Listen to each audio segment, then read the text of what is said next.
স্বাধীন ও পূর্ণ সার্বভৌম ফিলিস্তিন রাষ্ট্র প্রতিষ্ঠিত না হলে অস্ত্র ত্যাগ করবে না হামাস। শনিবার এক বিবৃতিতে এই ঘোষণা দেয় স্বাধীনতাকামী এই সশস্ত্র গোষ্ঠী। আর জিম্মিরা মুক্ত না হলে গাজায় যুদ্ধ চলবে বলে হুঁশিয়ারি দিয়েছেন ইসরায়েলি সেনাপ্রধান ইয়াল জামির। এদিকে ইসরায়েলি প্রতিরক্ষা বাহিনী আইডিএফ এর হামলায় ৩৮ ত্রাণ প্রত্যাশী সহ প্রাণ গেছে ৬২ জনের।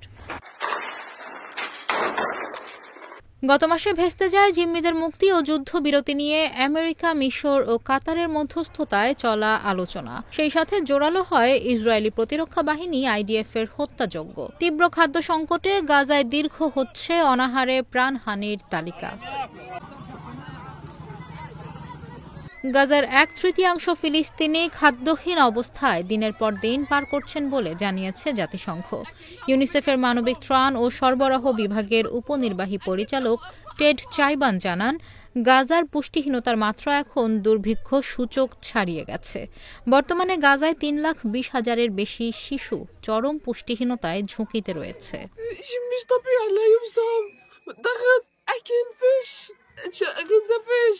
চলতি সপ্তাহে ইসরায়েল সফর করেন মার্কিন প্রেসিডেন্ট ডোনাল্ড ট্রাম্পের মধ্যপ্রাচ্য বিষয়ক বিশেষ দূত স্টিভ উইটকফ।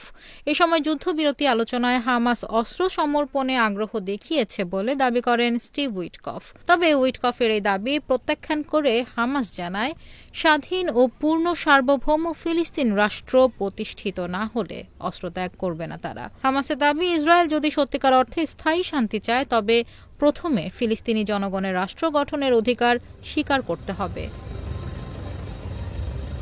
এদিকে জিম্মিরা মুক্ত না হলে গাজায় বিরতিহীনভাবে যুদ্ধ চলবে বলে হুঁশিয়ারি দিয়েছেন ইসরায়েলি সেনাপ্রধান ইয়াল জামির। এ সময় আবারও গাজার সাধারণ মানুষের মৃত্যু ও দুর্ভোগের জন্য হামাসকে দায়ী করেন তিনি। সেই সাথে আইডিএফ এর বিরুদ্ধে ওঠা যুদ্ধাপরাধের অভিযোগ ভিত্তিহীন বলেও দাবি তার।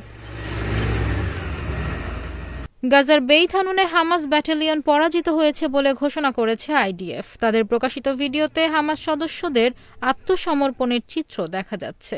সেই সাথে বিপুল পরিমাণ অস্ত্র এবং গোলাবারুদ জব্দের দাবি করেছে আইডিএফ।